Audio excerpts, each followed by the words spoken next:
Hello everyone, my name is Adam and welcome to today's lesson. Today's lesson I've entitled Are You Abraham? Now, what do I mean by that? We'll get on to that a little later on. But first I just want to tell you a little about Abraham if you don't already know. Abraham was a man after God's heart, most people say. He was always known for, the new covenant with cutting of the foreskins and how his descendants will be numbered like the stars. He also, what most people remember him for, is the whole sacrificing his son, or going to sacrifice his son with his great faith in the Lord, how he almost sacrificed his own son to God until God had an angel stop him.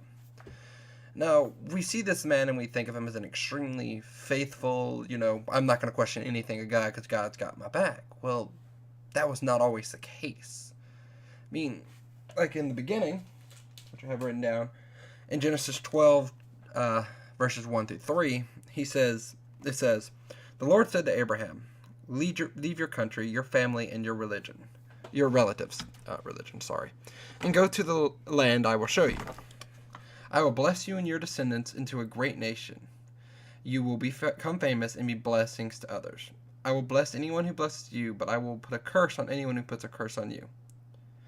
So, this is what's in the very beginning when we're introduced to Abraham.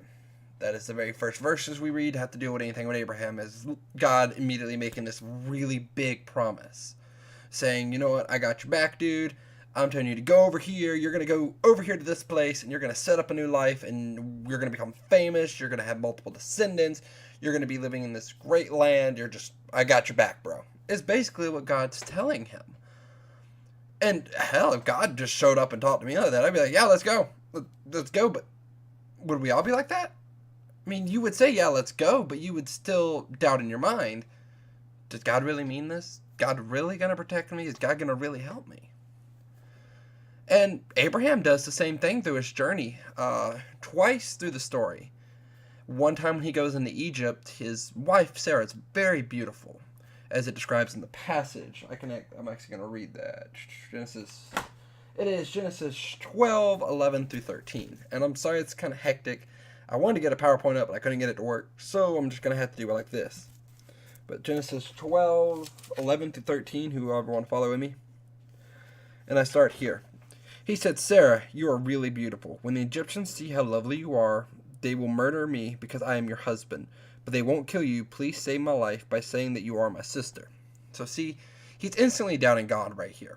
God, as we remember what I read earlier, he said, hey bro, I got your back. If anyone tries to curse you, I'll curse them. I mean, I'm God. Whatever.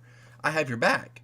But here's Abram doubting that protection already. He's like, I don't think God has my back. I'm scared. I don't want to die because these Egyptians are godless. They're going to kill me because whatever. They'll murder me. And that's what Abraham looked at the situation and thought a bit about.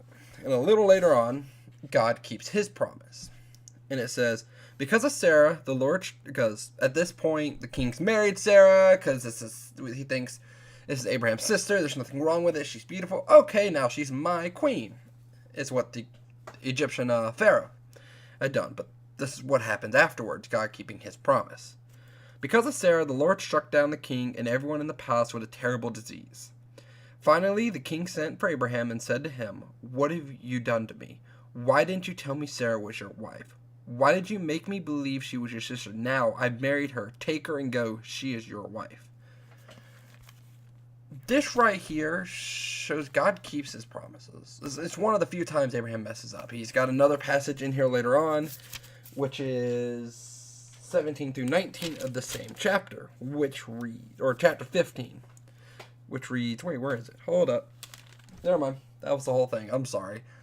I'm really a little scattered here. I'm sorry. But, yeah, he screws up another time and does the exact same thing. And instead of getting punished, like, he's already seen God help him. He's been blessed by another holy man that given him his blessing from God. And he's like, dude, you have all this wonderful stuff and God keeps coming in and telling you, hey, I got your back, bro. What are you doing? Why do you keep doing what I say not to do? Don't you believe in me? I mean, this is coming from the same man who cut the foreskins off the penises, coming from the same man who nearly killed his son, to show God his faith because of what he already experienced. But even in the beginning, he was like all of us would mostly be like, hey, God says he has my back, but I really don't know, because how do I know he has my back? It's what I believe Abraham was thinking through here, and that's what I get from it. Because it's twice now he says, hey, Sarah, you're my sister while we're going through this place, because they might kill me because they're heathens, and so yada, yada, yada. But twice God doesn't punish Abraham for it. No, he doesn't. He punishes the guy who married Sarah, keeping God's promises of he's going to bless him and he's going to curse the ones that curse him. And it's just kind of weird how Abraham sees all these magical things and experiences and hears the Lord's voice, but still sits there and goes, yeah, no, you're not really with me. And I think that's how a lot of us are. A lot of people who walk their faith with God. We sit here and we go, yes, I hear the Lord's voice. Let's go do what he says. Let's go out there and be an evangelist. Let's go out there and do this.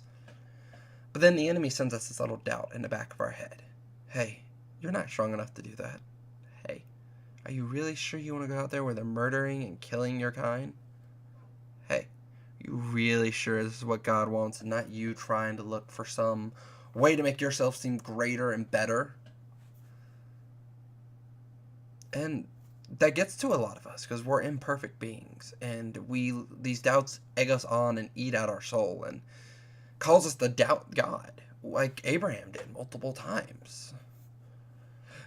And I feel like most days, I really hate the dogs barking, but I feel like most days that's how most of us are. But I'm going to explain this in the best way I can with something I used a while ago. We are all like kids on the playground, even Abraham when he first started his walk. We're all like kids on the playground. And for those who y'all actually have kids, what do you do when your kid falls down after they do something you told them not to do? You scold them, you kiss them, make their boo-boos better, you still love them, you pick them up and tell them to go back out and play. You don't sit there and punish them by dragging them away or doing something like that. When your child falls and he gets hurt, you sit there and you're like, I'm so sorry you got hurt, just don't do it again, it's okay. And that's how God is with our own walks. I feel like everyone is on a playground in this kid-like form, walking with God around them.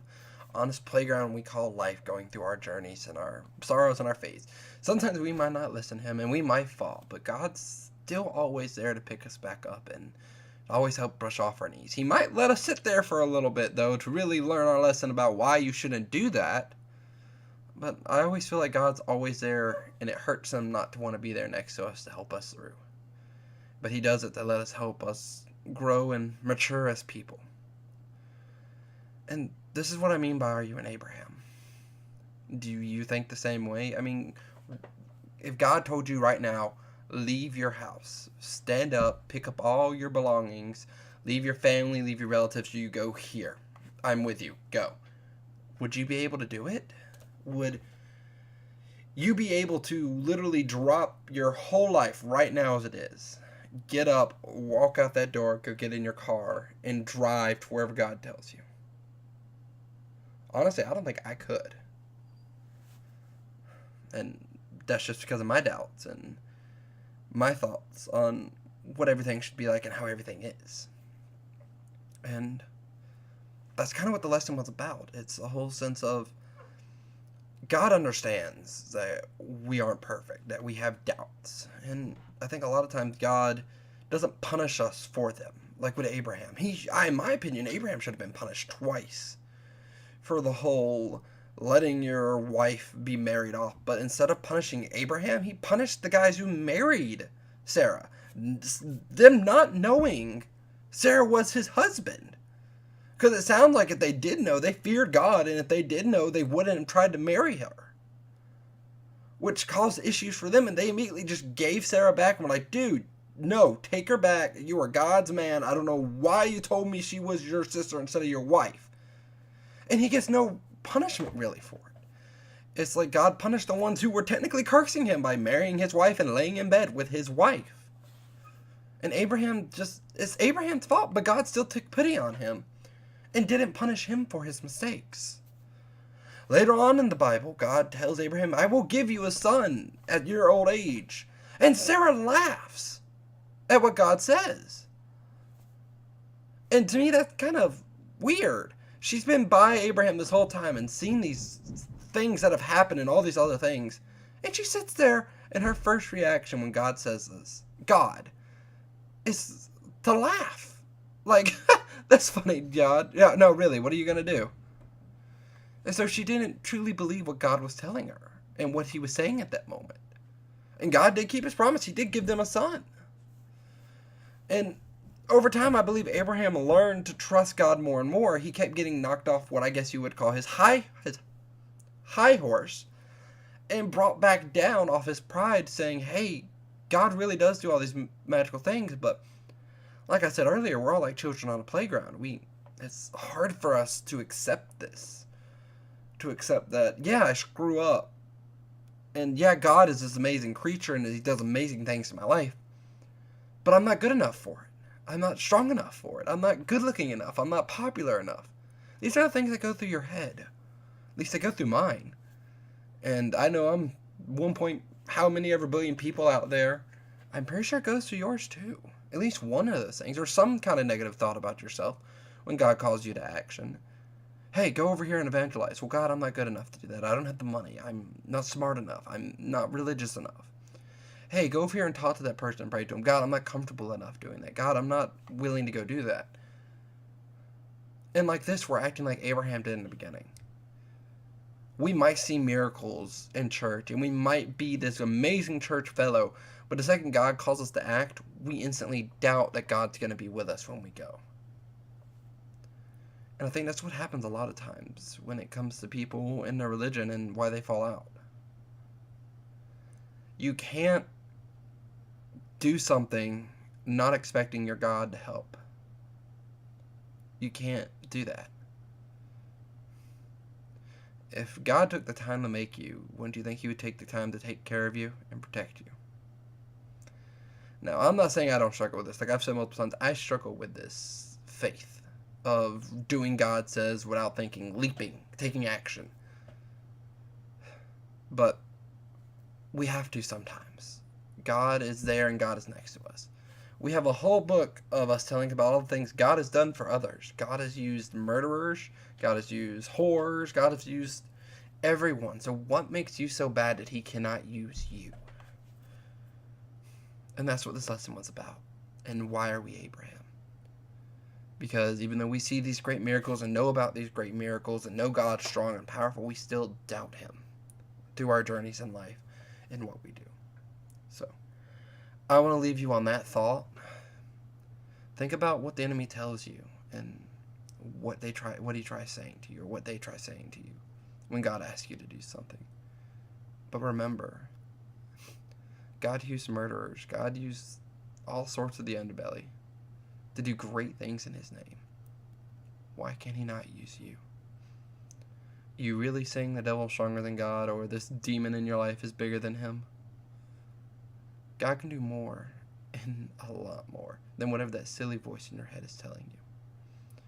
So I'll leave you, like I said earlier, on this thought. The enemy has no power. So why do you listen to him? I thank you guys for watching this episode. If you would like to, I would like it if people commented down below and told me what you thought. I know it was really scatterbrained and out there because this is how I am, and I'm going to try to be a little bit more constructive with my lessons. But I really felt in my heart that I needed to read a little bit from the Bible with what my lesson was about, and then speak a lot more. And let it come to me. And let the Lord try to use me in the way he can. So, I thank you guys. May God bless your day. And I hope you have a wonderful evening.